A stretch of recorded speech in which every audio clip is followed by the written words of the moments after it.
Jésus-Christ, tu as donné ta vie pour sauver ma misérable vie.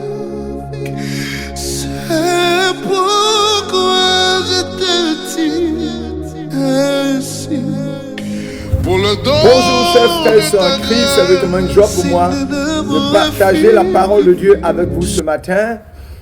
Je suis Michael Boguy, serviteur de Dieu vivant et disciple de Christ d'abord avant d'être serviteur de Dieu vivant. Voilà, je suis là ce matin pour prêcher l'évangile et pour que nous puissions ensemble partager la parole de Dieu. Et nous allons prier pour confier ces instants à l'Éternel des armées dans le nom puissant de Jésus. Prions le Seigneur. Notre Père, notre Dieu, créateur du ciel et de la terre, nous bénissons ton nom et nous t'élevons. Nous proclamons ton règne et nous célébrons ta victoire. Merci de nous avoir réveillés ce matin. Éternel mon Dieu, prends le contrôle de cette prêche afin qu'elle soit à la gloire de ton nom. Que je me fasse pour que toi, Dieu, tu règnes à travers la parole que tu as mis, l'inspiration que tu as mis, afin que le peuple de Dieu soit touché dans le nom puissant de Jésus. Alléluia. Amen. Voilà. Soyez bénis chez vous en vos rangs, grades et qualités ce matin. Que la puissance de l'Éternel vous accompagne dans vos activités personnelles et que sa main puissante ne vous quitte jamais. Qu'il soit au commencement et à la fin de toutes vos activités. Confiez-lui tout dans le nom puissant de Jésus. Et toi qui ne connais pas Jésus-Christ de Nazareth, je te l'annonce, Jésus-Christ de Nazareth est venu mourir à la croix pour le salut de l'humanité. Et il te demande de lui donner ta vie afin qu'il apprenne, qu'il te sauve, qu'il ôte la condamnation qui pesait sur nous depuis le péché adamique, afin que tu entres dans les grâces et la gloire du Dieu vivant. Que l'Éternel te bénisse et que tu l'acceptes pour qu'il puisse faire de grandes choses dans ta vie dans le nom puissant de Jésus, afin que tu n'ailles pas en enfer. L'enfer a été créé pour Satan et ses démons. Sois béni en ton rang et grade et qualité dans le nom puissant de Jésus. Voilà, nous allons aborder la troisième étape des attaques du diable, c'est-à-dire de Satan. On a dit avant hier que la première étape, Satan nous attaque en cherchant à ôter la parole de notre cœur. Et quand la parole est ôtée, il plante l'ivraie, il plante le mal et il nous amène à être déconnectés de l'Éternel. Ça, c'est la première attaque. La deuxième attaque, c'est qu'il attire vers nous des infiltrés ou des mauvais compagnies ou des mauvais compagnons qui viennent pour corrompre les bonnes mœurs. Voilà. Maintenant, le troisième point que nous allons attaquer ce matin, la troisième attaque de Satan, c'est de décourager au maximum les enfants de Dieu et les pousser à abandonner la main du Seigneur. Voilà. Troisième attaque de Satan, décourager au maximum les enfants de Dieu et les pousser à abandonner la main du Seigneur. C'est ça qui est son objectif. Voilà. Donc la troisième attaque de Satan vise à décourager au maximum les enfants de Dieu que nous sommes. La troisième attaque de Satan vise à nous pousser à abandonner la voie de Dieu. Cette troisième attaque vise à séduire les enfants de Dieu afin qu'ils ou elles lâchent la main du Seigneur. En un mot, Satan veut par tous les moyens nous déconnecter du Dieu vivant éternel. Pourquoi? Parce que Satan sait que Dieu a des projets de bonheur pour nous, ses enfants. Il le sait. Et c'est la raison pour laquelle il veut nous détruire. Il est jaloux de nous. Parce que Dieu nous a donné la terre pour que nous puissions y régner. Il nous a donné des enfants. Il nous a donné de nous marier. Il nous a donné tout. Et il nous a sauvés. Il ne nous peut pas une place dans le ciel. Lui, il est un ange. Il ne peut pas faire d'enfants. Il ne peut pas se marier. Il est au service de l'Éternel. Mais il voulait prendre la place de Dieu. Dieu l'a précipité sur la terre après une guerre où il a été déchu. Voilà. La preuve que Satan nous cherche, comme on le dit dans le jargon, il nous cherche avec torche. Est mentionné dans le passage biblique selon 1 Pierre chapitre 5.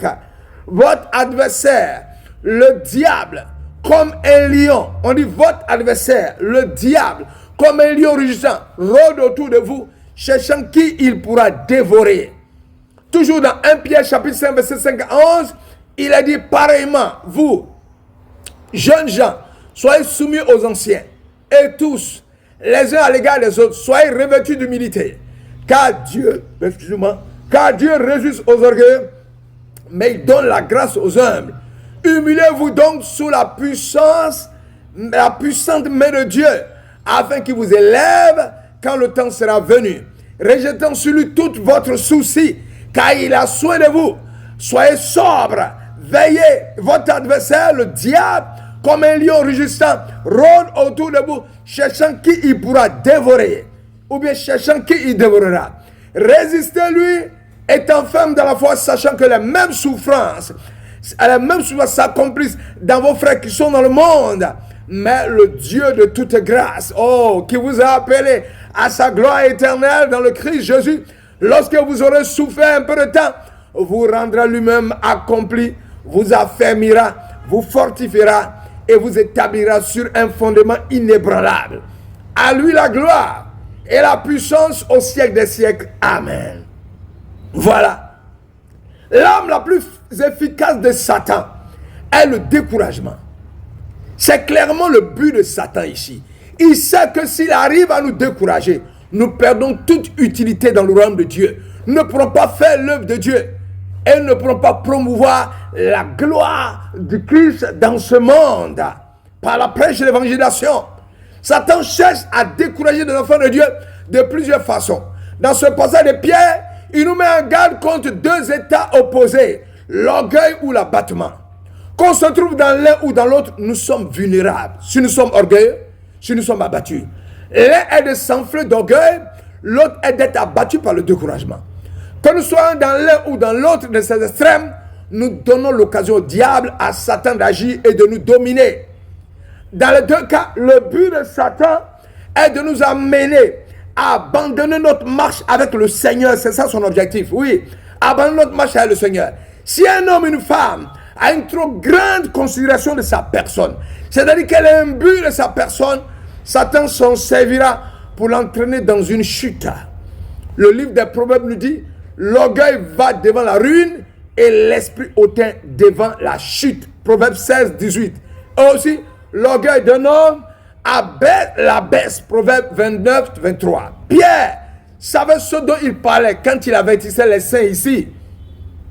C'est exactement ce qui lui a été arrivé. Il pensait être le meilleur des disciples du Seigneur. Il avait discuté avec les autres sur qui était le plus grand. Dans Luc 22, 24. Et quand le Seigneur lui annonçait qu'il allait tous l'abandonner, Pierre par orgueil dit à Jésus qu'il se trompait. Que lui, Pierre, n'allait jamais renier Jésus. Or, le Seigneur lui-même dit, sans embâche, que lui aussi tomberait par la main de l'ennemi dès cette nuit. Marc 14, 26, 31. On voit que Pierre était omnibulé par sa propre personne, par ses propres capacités, par sa propre force. Or, c'était ce dont le diable avait besoin afin de s'en servir pour amener la chute de Pierre. Et alors, quand il lui régnait le Seigneur, il connut ce que c'est que d'être abattu, être dans le découragement pour avoir failli. Luc chapitre 22, verset 62. Dans ces deux situations, Pierre parlait par expérience. C'est de cela qu'il s'agit. Satan veut nous pousser à nous enfler. 1 Timothée 3, 6, 7. Parce qu'il sait que cela mène à la chute. Et alors, il peut sauter sur l'occasion pour nous décourager. Son but, je le dis, est de nous amener à tout abandonner pour provoquer un effondrement majeur dans notre vie chrétienne. Et pour y arriver, il utilise souvent nos manquements. Le mot dévorer, utilisé ici dans 1 Pierre chapitre 5, verset 8, n'est utilisé qu'une seule fois. Une seule autre fois dans l'écriture, c'est utilisé une fois là-bas et c'est utilisé dans 2 Corinthiens 2, 7, où il est parlé accablé, qui veut dire dévorer, par une tristesse excessive. Ce dernier passage faisait référence à un homme surpris dans un mal moral, à la suite de quoi il avait été mis hors de la communion des saints. Satan se sert de cette faute de l'homme pour le renverser jusqu'à ce qu'il soit surmonté par la tristesse et le découragement. Le remède de Dieu à la tactique du diable de se glorifier soi-même, c'est de s'humilier soi-même. Ainsi Pierre exhorte dans 1 Pierre 5, 6. Humiliez-vous donc sous la puissante main de Dieu. Si nous continuons tranquillement et humblement avec le Seigneur, il est peu probable que nous soyons enflés d'orgueil. Parce qu'aucune chair ne peut se glorifier en sa présence. 1 Corinthiens 1, 29. Certaines personnes pensent que l'humilité, c'est de penser du mal des autres. Non. Mais la vraie humilité est de ne pas penser du tout à nous-mêmes, mais de mettre l'intérêt des autres avant les nôtres. Cependant, quand nous marchons humblement avec notre Dieu selon l'exhortation de l'Écriture, dans Michée 6, 8, Ésaïe 38, 15, Satan essayera d'autres moyens de nous décourager. Le passage de 1 Pierre chapitre 5 fait allusion à la persécution. L'adversaire, le diable, agissant sous son caractère de lion rugissant, suscitait de la persécution contre les saints. Et le résultat était le découragement de plusieurs. Voir Apocalypse 2:10. Peut-être pensait-il que le chemin était trop difficile pour poursuivre. C'est la tactique que Satan utilisera dans la grande tribulation. Il essaiera de consumer les saints des lieux très hauts par du découragement d'une persécution extrême telle que le monde n'en a jamais vu. Daniel 7:25, Matthieu 24, 21, 22. Le remède divin au découragement de cette manière se trouve dans ce même passage de 1 Pierre chapitre 5 où il est dit: rejetant sur lui tout votre souci car il a soin de vous, au verset 7. Un autre verset dit: rejette ton fardeau sur l'Éternel, il te soutiendra, il ne permettra jamais que le juste soit ébranlé. Psaume 55 verset 22. Nous devons laisser au Seigneur ce qui nous fait souci, il portera le fardeau pour nous. Paul dit: en toute chose exposez vos requêtes à Dieu par des prières et des supplications avec des actions de grâce. Et la paix de Dieu, laquelle supporte toute intelligence, gardera vos cœurs, vos pensées dans le Christ Jésus. Philippiens 4, 6, 7. Il ne dit pas que nos requêtes seront toujours accordées comme nous voudrons, mais que si nous les lui présentons, il nous donnera la paix dans laquelle lui-même demeure. Ainsi, nos cœurs, nos pensées ne seront pas accablés par ces choses.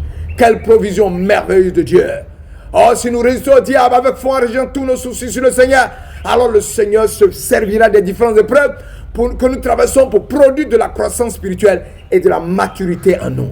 Pierre poursuit en disant: lorsque vous aurez souffert un peu de temps, il vous rendra lui-même, vous aurez souffert un peu de temps, il vous rendra lui-même, c'est-à-dire Jésus-Christ, accompli, vous affermira, vous fortifiera, vous établira sur un fondement inébranlable. Être accompli, c'est arriver à la pleine croissance et à la pleine maturité dans les choses de Dieu. C'est ce à quoi un enfant de Dieu, né de nouveau, qui a soif de respecter, de mettre en application les commandements de Dieu, doit aspirer. Que l'Éternel vous bénisse, avoir un grade de qualité. Nous continuons demain la 4e attaque de Satan au nom puissant de Jésus. Il est vaincu aujourd'hui et pour toujours dans le nom de Jésus.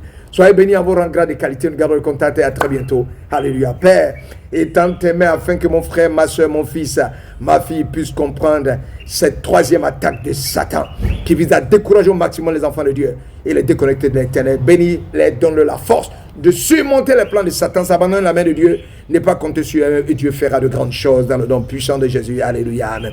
Soyez bénis encore une fois en vos rangs grade de qualité. Michael Bogu, votre serviteur, un serviteur là pour servir la cause de l'Éternel et prêcher pour annoncer Jésus. Alléluia. Amen. Soyez bénis.